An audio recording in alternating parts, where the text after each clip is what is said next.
Erev Tov, Shalom Uvracha, Parashat Yitro, Seudat Yitro pour nos frères les Tunisiens. Il y en a qui ont l'habitude de manger la pièce montée qui représente Mahamad Har Sinai, et donc ça convient à notre belle Parasha.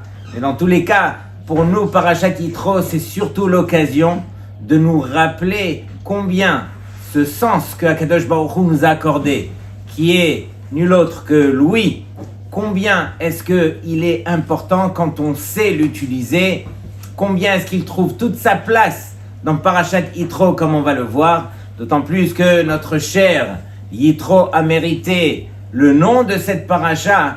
On peut imaginer Yitro qui était nul autre que le Komer, qui était le prêtre à l'époque, celui qui représentait la Avodah Zara, celui qui avait une question de n'importe quelle façon sur la Avodah Zara, il allait le voir et lui savait exactement comment est-ce qu'on servait chaque Avodah Zara. C'était la référence à l'époque de la Avodah Zara. Et voici que lui-même s'est remis en question.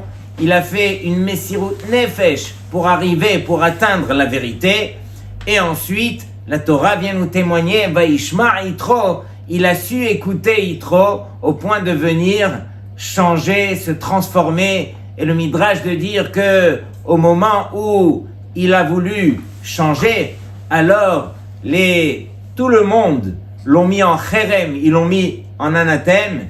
Et donc, c'était à ce moment-là où c'était ses filles qui ont dû aller pour puiser l'eau. Et Akadosh Baruch Hu, qu'est-ce qu'il a fait? Il a renvoyé Moshe Rabbeinu, qui lui est arrivé au même endroit où il y avait les filles de Yitro. Et on connaît la suite, il s'est marié avec Tzipora et c'est devenu le Khatan de Yitro. Imaginez le mérite de celui qui est prêt à faire Messirut Nefesh sur ses convictions. Et donc, Rabotai, plusieurs questions. Vaishma Yitro Kohen Midian Choten Moshe. Et donc, Yitro, il a écouté. Et donc, on va voir quelle est la différence entre écouter et entendre. Mais ici, Rashi de dire Ma Shemua Shama Uba. Qu'est-ce qu'il a écouté pour venir?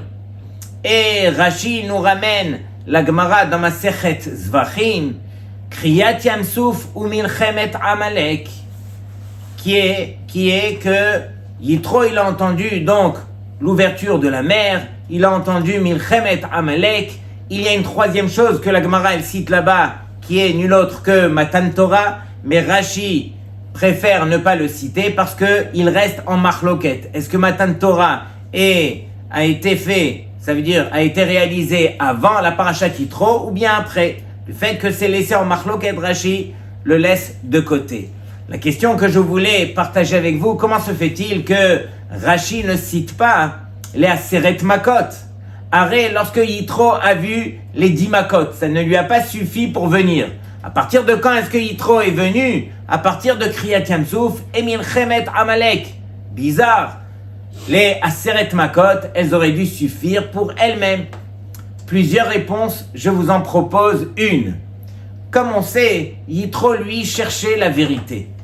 Et les Aseret Makot, bien sûr que ça faisait partie des grands miracles que Hachem a fait pour témoigner de la Emouna qu'on devrait avoir envers Akadosh Baruch Hu. Mais comme on le sait, Akadosh Baruch Hu, qu'est-ce qu'il a fait? Il a fait la Aseret Makot par Etzba Elokim. Etzba Elokim veut dire avec le doigt d'Hachem, il a fait les Makot. Et donc bien sûr que Yitro a reconnu cela, simplement. Yitro, lui, il voulait reconnaître celui qui était en haut de la tour de contrôle, celui qui gérait toutes les forces, celui qui gérait tous les miracles. Et donc Yitro, il s'est dit, oui, Hachem s'est représenté au travers des Makot, mais qu'est-ce qui pourrait me montrer vraiment que toutes les forces sont gérées par justement ce Hachem? C'est Kriyat Yamsuf. Et pourquoi Kriyat Yamsuf, Rabotai? Parce que sur terre, alors il y a plus de 2/3 d'eau par rapport à la terre. Et donc, lui, qu'est-ce qu'il voulait? Yitro, il voulait montrer que toute la nature, elle est gérée par Hachem. Lorsque Hachem, lui, il va couper les eaux, c'est marqué Ubake'o Hammaim. Les eaux se sont fendues. De quelles eaux est-ce qu'il s'agit? De toutes les eaux sur terre. celui qui avait un verre d'eau au moment de Kriyat Yam-Souf, les eaux dans son verre se sont fendues en deux, etc. Toutes les formes d'eau se sont fendues en deux, et donc là, qu'est-ce que Yitro il a montré? C'est pas uniquement Etzba Elokim Hi, c'est Yad HaChazaka, la main d'Hachem qu'on a vue. Et donc Yitro il a voulu montrer par là que Kriyat Yam-Souf c'était le miracle qui pouvait montrer que toute la nature elle était gérée par Hachem. De même, Milchemet Amalek. Pourquoi Milchemet Amalek? Parce que Yitro il s'est dit, mais au travers de tous ces miracles qui se sont déroulés aux yeux des peuples, comment est-ce qu'il y a eu un peuple qui a pu venir et vouloir faire la guerre contre les Béné Israël? Mais quelle audace! Comment est-ce qu'un peuple est assez fou pour en arriver là? On a vu que c'était Hachem qui avait choisi ce peuple, et donc c'est Hachem qui gérait toutes les forces sur terre. Et donc ce peuple est venu pour refroidir justement cette Emouna. Yitro, qu'est-ce qu'il a dit? Il a dit, je pourrais faire exactement comme ce peuple, me refroidir. C'est la raison pour laquelle Ouba, il est venu, Yitro, et il est venu pour se convertir. Et donc la première chose qu'il a fait, il a dit, je vais me détacher d'un peuple pareil. Si eux, ils sont arrivés à une bêtise pareille que de remettre en question la vérité qu'ils ont vue, alors moi je vais faire le contraire. Et c'est la raison pour laquelle Yitro est venu et il a choisi un Rav. C'est ce que Rav Ovadia Yosef Zatzal nous enseigne, c'est que la différence que Yitro avait, c'est qu'il a été se faire Moshe Rabbeinu en tant que Rav. Et une fois que il a goûté à la vérité d'un Rav, le Rav peut lui dire, voilà comment ça s'est passé, voilà comment est-ce que tu dois agir, qu'est-ce que tu dois prendre sur toi, etc. Donc Rabotai, il ne suffit pas de voir les miracles qu'il y a sur terre. De temps en temps, on voit que Hachem nous fait un clin d'œil. De temps en temps, Hachem s'adresse à nous au travers des choses extraordinaires. Mais il faut prendre ces choses-là, aller voir le Rav, comprendre qu'est-ce qu'on en découle, qu'est-ce qu'on apprend de cela, et agir en fonction de cela. Donc c'est ça le Ikar. Le Ikar, c'est de pouvoir, encore une fois, bouger. Mais si on revient sur la question de Rashi, Rashi nous dit « Ma shemua shamar uba » qu'est-ce que Yitro il a entendu pour venir? Et donc, la question de Rashi est incompréhensible. Comment ça? Qu'est-ce qu'il a entendu? Tout le monde a entendu la même chose. Et le verset le dit. Tu n'as même pas besoin de répondre, toi Rashi. Ni la question on la comprend, et encore moins la réponse. Rashi, tu nous dis, qu'est-ce que Yitro il a entendu? Il a entendu Kriyat Yam-Souf ou Milchemet Amalek. Mais le verset nous le dit très clair. Vaishma Yitro, et tous les peuples, ils ont entendu la même chose. Et kol asher asa Elohim ne Moshe ou l'Israël. Et donc, Yitro, qu'est-ce qu'il a entendu? Il a entendu tout ce que Hachem il a fait à Moshe et au Béné Israël. Et donc, tu n'avais pas besoin de me citer encore une fois Kriyat Yam-Souf ou Milchemet Amalek. Deuxième question, pourquoi est-ce que on commence par dire Et kol asher asa Elokim le Moshe? D'abord, qu'est-ce que Hachem il a fait à Moshe? Et ensuite, on dit ou l'Israël Amo et au Béné Israël.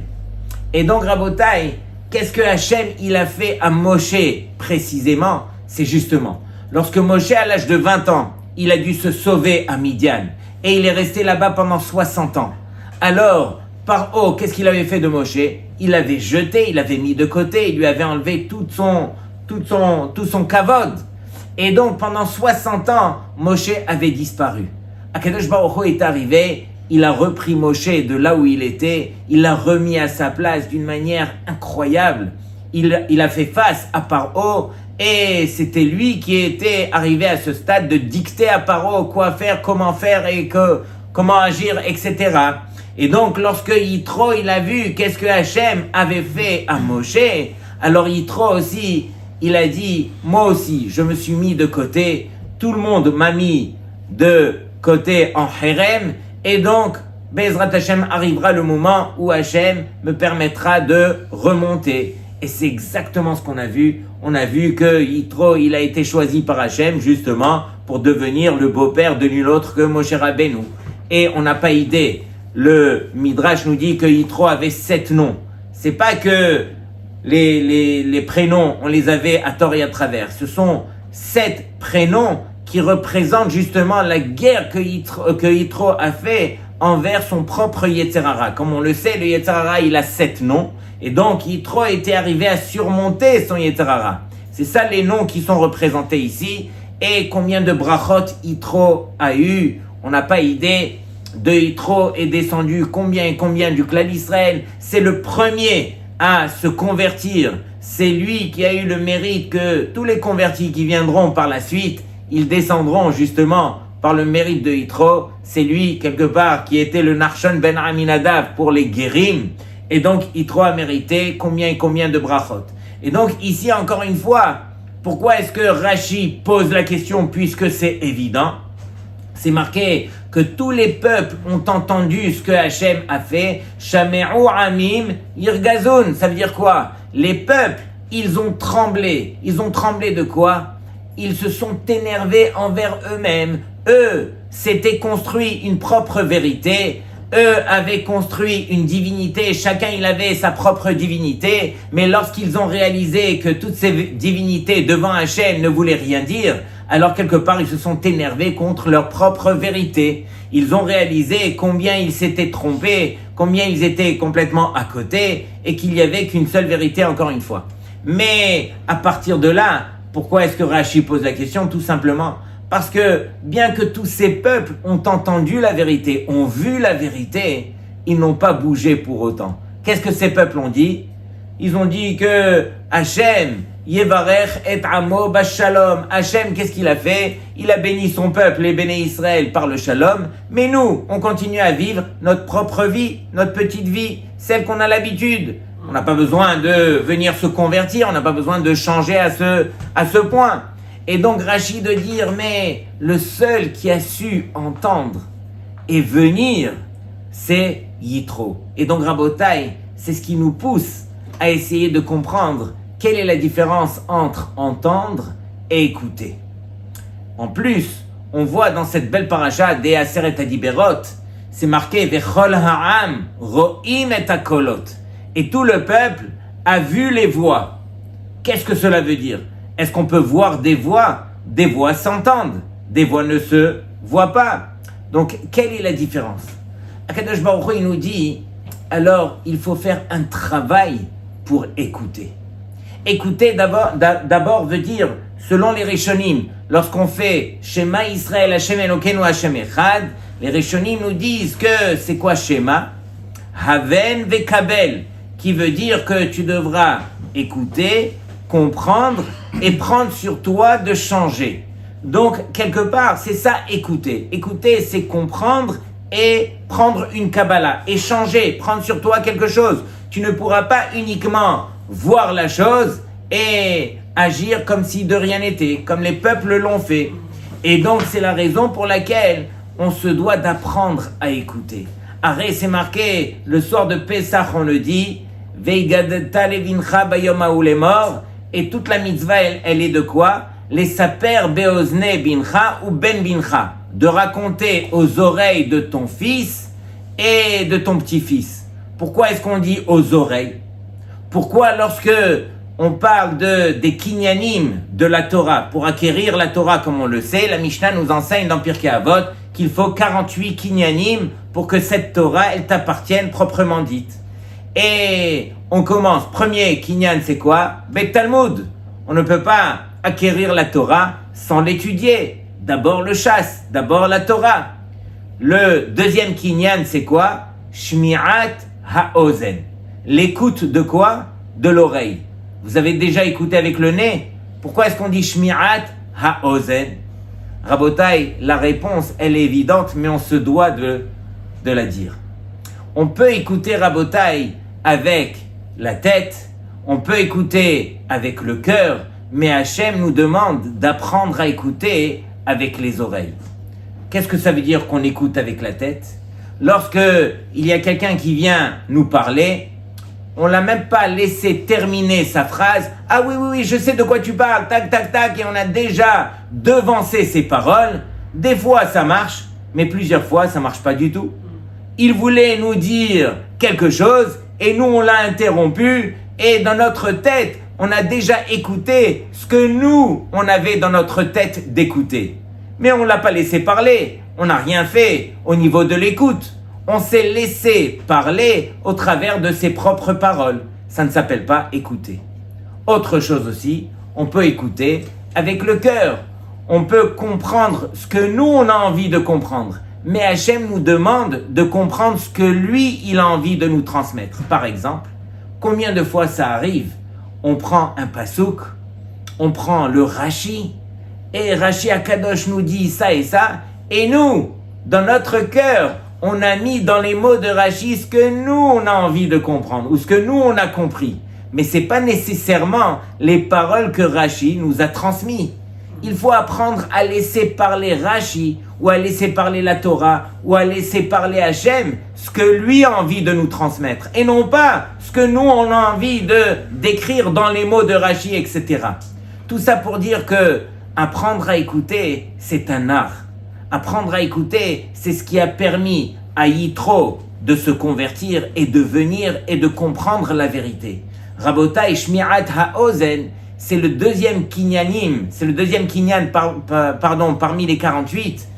Tout ça pour nous dire que combien il trouve toute sa place. Lorsque quelqu'un veut comprendre la Torah, la première chose qu'on lui demande à faire, c'est d'apprendre à écouter. D'apprendre à écouter, c'est deux choses comme on l'a dit, c'est comprendre et prendre sur soi de changer. Et combien de peuples ont vu la vérité, mais n'ont pas changé pour autant. Combien dans notre vie, Akadosh Baruch Hu, il s'est adressé à nous, on peut en être témoin, mais c'est pas pour autant que notre vie va changer. Lorsque on vit ce qu'on est en train de vivre présentement, tous les rabbanim, et vous l'avez entendu combien de fois, c'est pas qu'on est à la fin des temps, on est à la fin de la fin des temps. Est-ce qu'il y en a un parmi nous qui avons déjà fait notre valise pour monter en Eretz Israël? Ça y est, on va quitter bientôt la France, etc. Faudra finalement se décider. Mais non, mais on est tellement bien dans notre vie que arrivera le moment où Mashiach nous forcera de quitter. Mais que nous, on quitte de nous-mêmes, c'est difficile. Rabotai, je me rappelle d'une histoire que je me dois de partager avec vous.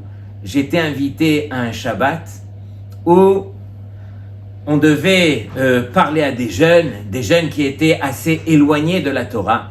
Et donc, arrivé à Seuda Shelishit, j'étais assis à côté d'un jeune qui, auparavant, pendant le Shabbat, m'avait expliqué qu'il était malheureusement tellement assimilé qu'il allait se marier avec une Goya.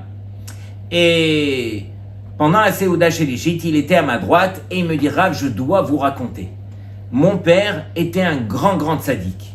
Et moi, pendant qu'il parlait, je n'étais pas convaincu. Peut-être qu'il savait même pas c'est quoi un tzaddik. Et pour moi, voilà, il se marie avec une Goya, etc. Donc il n'avait pas les notions réellement.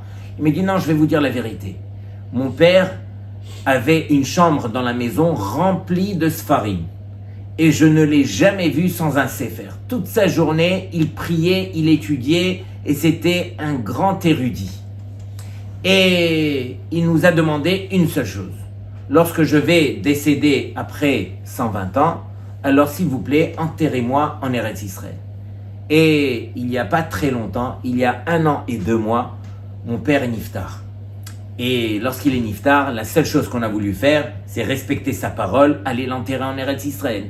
Mais il est niftar dans une semaine où il y avait 2 jours fériés suivis d'un Shabbat, d'un week-end, et ça prenait trop de jours avant d'arriver en Eretz Israël pour l'enterrer. Les rabbinim nous ont dit on n'a pas le droit de laisser souffrir un corps autant, alors vous allez l'enterrer en France et vous faites un tenaï, une condition, que 1 an après, vous le déterrez, vous l'emmenez en Eretz Israël. C'est ce qu'on a fait. Et avec mon beau-frère, on a pris donc le cercueil et on l'a emmené en Eretz Israël. Mais arrivé en Eretz Israël, il faut mettre le corps à même la terre. C'est pas comme en France qu'il est dans un cercueil. Il faut l'enterrer dans la terre. Et donc quand on a voulu sortir donc le corps et le faire glisser du cercueil pour le mettre dans la terre, alors le talit ou le linceul qui l'entourait, il s'est un petit peu enlevé et on a vu ses jambes qui était intacte 1 an après avoir l'enterré. Et donc, il y avait un rave qui était là-bas pendant l'enterrement et qui a dit, mais c'est complètement fou. 1 an après, le corps, il est resté intact. Donc, votre père était un grand tzaddik. Il était kadosh. Il s'est tellement sanctifié par le limoud à Torah qu'il a étudié que ses jambes étaient restées intactes 1 an après avoir été enterré. Et donc, il me raconte ça, mais en même temps, il m'avait raconté 2 heures avant qu'il allait se marier avec la Goya. Et moi, dans ma tête, je me disais, mais comment tu peux vivre une telle contradiction? Hachem s'est adressé à toi, tu as vu, tu n'as pas su écouter, tu n'as pas su comprendre le message d'Hachem, tu n'as pas su réaliser que tu aurais dû faire un petit effort et changer, ne pas rester dans la bêtise que tu avais choisie. Eh bien non, Rabotai, celui qui n'est pas prêt à écouter n'écoutera pas. Vaishma Yitro, le seul qui a voulu réellement changer, c'était Yitro. C'est lui qui était venu écouter parce que lui cherchait la vérité. Mais quelqu'un qui n'est pas là pour chercher la vérité, même si le rideau va s'ouvrir et que Hachem va nous dire coucou, on ne sera pas là pour l'écouter parce qu'on n'est pas prêt à l'écouter. Donc Rabotai, c'est un petit jeu de mots, mais c'est à nous de travailler cela. Combien de fois Kadosh Baruch Hu s'adresse à nous? Combien de fois il nous fait coucou et il nous le fait vraiment de la bonne façon? Mais c'est à nous encore une fois de nous préparer à vouloir écouter la voix d'Hachem. Et j'ai vu un très très beau chidouche qui montre que qui est Behemet Yireh Shamayim. Arrête, tout le monde veut s'appeler Yireh Shamayim, avoir la crainte du ciel. Et le Rav, le Rosh Shiva de Bet Matatiaou en Israël, il a ramené une preuve du verset dans Makat Barad. Il a dit, regardez qu'est-ce qui est marqué dans Makat Barad, c'est marqué Hayare et Devar Hashem, celui qui craint la parole d'Hachem, mais Avde Paro, des serviteurs de Paro, Henis et Avadav, qu'est-ce qu'il a fait? Il a renvoyé ses serviteurs, Vet Mikneu et les troupeaux, El Habatim, vers les maisons. C'est-à-dire que aussitôt qu'on avait annoncé qu'il y aurait la grêle, alors là, on les a avertis, et dès que la grêle était tombée, directement, on envoyait les serviteurs avec les troupeaux pour qu'ils soient à l'abri. Et donc, c'est uniquement celui qui était Hayare et Devar Hashem, celui qui craignait la parole d'Hachem, qui a fait cela, qui a envoyé ses serviteurs et ses troupeaux, encore une fois, se cacher parce qu'ils avaient compris que Hachem allait envoyer la grêle. Et donc, mais la Torah, elle se répète, écoutez bien la suite, Vacher lo sam libo el devar Hashem, mais celui qui se détourne de la parole d'Hachem. Celui qui se détourne de la parole d'Hachem, alors Vaya'azov et avadav et mikneu basadeh, il a laissé, il a abandonné donc ses serviteurs et ses troupeaux dans le sadé, et voici qu'ils sont tous morts. Mais ce qui nous intéresse à nous, c'est qui celui qui n'a pas de Yirat Shamayim? Vacher lo sam libo el devar Hashem, celui qui se détourne de la parole d'Hachem, celui qui ne sait pas écouter la parole d'Hachem, alors c'est lui qu'on appelle celui qui n'a pas de Yirat Shamayim. Celui qui a Yirat Shamayim, il sait écouter la parole d'Hachem, il sait comprendre quel est le message que Hachem lui envoie. Et donc Rabotai, c'est ça notre travail. On veut comprendre combien Hachem fait partie de notre vie, on doit apprendre à écouter. On doit apprendre à comprendre que sans l'écoute, on ne pourra jamais avancer en Torah ni en vérité. Rabotai, on a dit au départ que Yitro a fait Messirut Nefesh justement pour chercher la vérité, et celui qui fait Messirut Nefesh, il ne perd jamais sur terre. On raconte une fois, c'est un rabbin qui raconte cette histoire qui s'est passée. Il y a un couple qui avait un certain âge, qui était proche d'un autre couple, et donc ils habitaient dans un quartier religieux, et voici qu'on vient les solliciter pour un prêt d'argent. Mais c'était un gros prêt d'argent, et c'était environ tout l'argent qu'ils avaient mis de côté. on vient leur demander la somme de 350 000 shekels. Et donc, ils se connaissaient très très bien tous les deux personnes religieuses, et il lui dit, s'il te plaît, je suis vraiment dans une période catastrophique, tu me prêtes cet argent, je sais que tu l'as, et tu vas me sauver, ne t'en fais pas, je te le rendrai. Et donc, il lui a prêté l'argent. Quelques mois après, lorsqu'est arrivée la date où il devait lui rembourser, alors il ne lui répondait plus. Et il s'agissait d'une grande somme.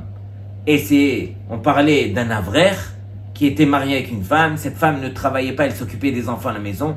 Et du jour au lendemain, l'avraire qui a vu qu'on ne lui remboursait pas son argent, ne pouvait plus subvenir aux besoins de sa famille, a dû quitter le kollel pour aller travailler. Sa femme, elle aussi, a dû trouver un travail. Il devait payer les dettes, etc.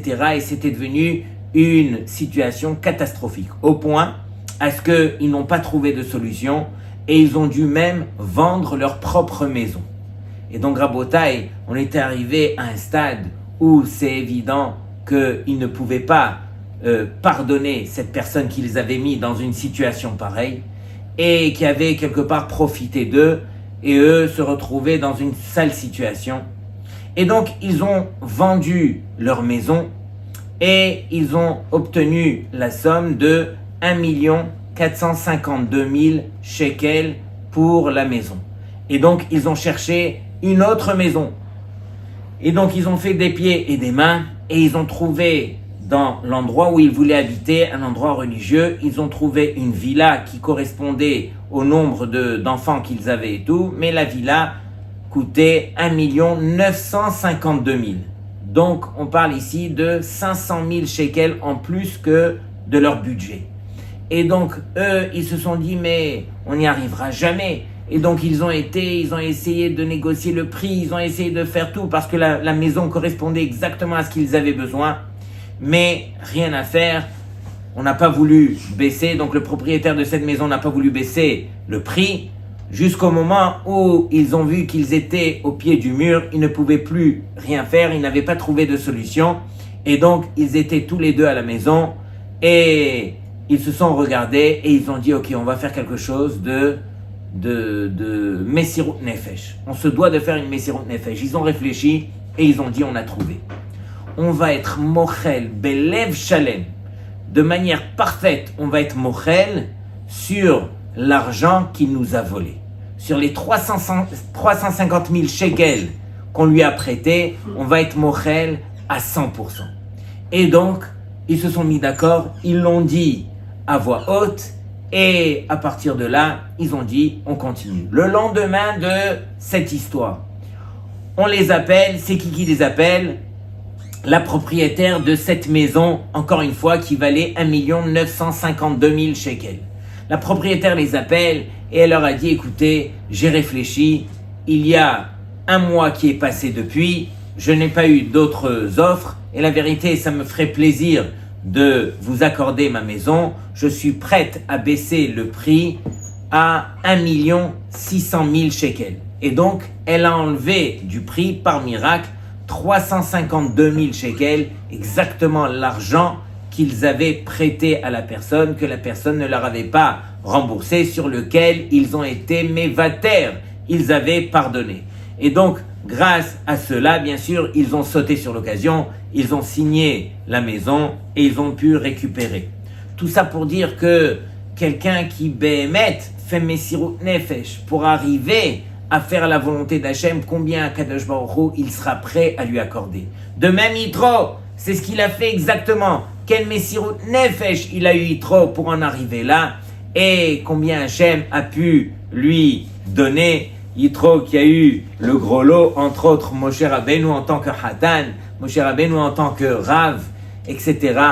Et donc, on sait que par la suite des Aseret Adiberot, comme on a dit, que Vechol Ha'am Roim et Akolot.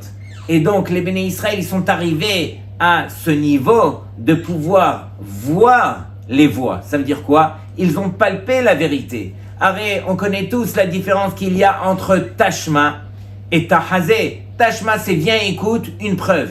Une preuve que je vais te montrer à l'écrit. Tahazé, c'est au niveau du Zohar, au niveau des secrets de la Torah, viens et vois. Tu verras un secret, automatiquement, tu auras tout compris.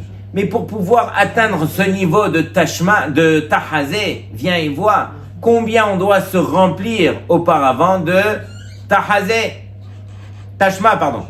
viens écoute. D'abord, remplis-toi de Torah chez Birtav, Torah chez Be'alpé, et ensuite tu arriveras à tahazé. Mais c'est ça le but. Le but qui te permettra de voir tous les miracles, de voir toute la vérité, c'est uniquement si auparavant tu as travaillé ton tashma. Viens, écoute, apprends à écouter, apprends à voir la vérité. Et donc, Rabotai, lorsqu'on a reçu les Aseret Hadiberot, le Béné Issachar nous dit un secret spécial. Hine Yadoua, on le sait, qui colle à Torah, Kelula, Be'aseret Hadiberot. Toute la Torah, elle est comprise à l'intérieur des Aseret Hadiberot, des dix paroles. Ve'aseret Hadiberot Kelulim, Kulam Bedibur Acharon. Et les Aseret Hadiberot, ils sont comprises à l'intérieur du dernier dibour, qui est nul autre que l'otahmod. L'otahmod veut dire tu n'auras pas le droit de convoiter. C'est-à-dire, les tratzot bigzerota vidbarach asher mana mimenu atov. C'est-à-dire que on doit apprendre à accepter les décrets que Hachem a décidés sur chacun d'entre nous, d'apprendre à ne pas s'imaginer que ce que l'autre a reçu, alors, quelque part, j'aimerais le convoiter, j'aimerais l'avoir pour moi aussi. Pourquoi ? Parce que ce que l'autre a reçu, c'est bien pour lui. Pour toi, ça aurait été considéré comme un poison. Et c'est la raison pour laquelle le Béné Issachar nous dit que toutes les Aseret Hadiberot, elles sont comprises justement à l'intérieur de ce lot tahmod, ne pas convoiter. Parce qu'il faut réaliser que Akadosh Baruch Hu, c'est lui qui distribue à chacun ce qu'il a besoin. Et on doit arrêter de s'imaginer qu'on est là pour aider Hachem. On vient t'aider Hachem pour que tu nous donnes encore plus et encore plus. Hachem, il sait très bien ce qu'on a besoin, à quel niveau, à quel degré. Et ce qu'il nous accorde, c'est exactement ce qui est bien pour nous. Et donc, Rabotai, qu'on arrête de se jouer encore, de rentrer dans ce jeu, à essayer de se détourner de la voie d'Hachem qui est la vérité. Hachem, lui, tout ce qu'il veut, c'est qu'on trouve sa place pleinement et qu'on soit ma'amin, que ce qu'il nous a accordé à tous les niveaux, c'est ce qu'on avait besoin de recevoir. Et qu'on soit heureux déjà de vivre au présent sur ce qu'on a et non pas vivre au futur. C'est-à-dire combien de gens vivent aujourd'hui pour demain et pour après-demain. Et combien je me tracasse l'esprit à me dire mais comment je vais acheter la maison à mon petit-fils. Mais attends, mais vis déjà dans la maison d'aujourd'hui, dans celle que tu as reçue, dans celle que Akadosh Baruch Hu te demande de vivre au présent et non pas au futur. Donc Rabotai, l'Otahmod vient nous rappeler à l'ordre qu'on arrête de regarder les autres, qu'on arrête de regarder à droite et à gauche et qu'on se concentre uniquement sur la vérité qui est la volonté d'Hachem. Shabbat Shalom les Kulchem.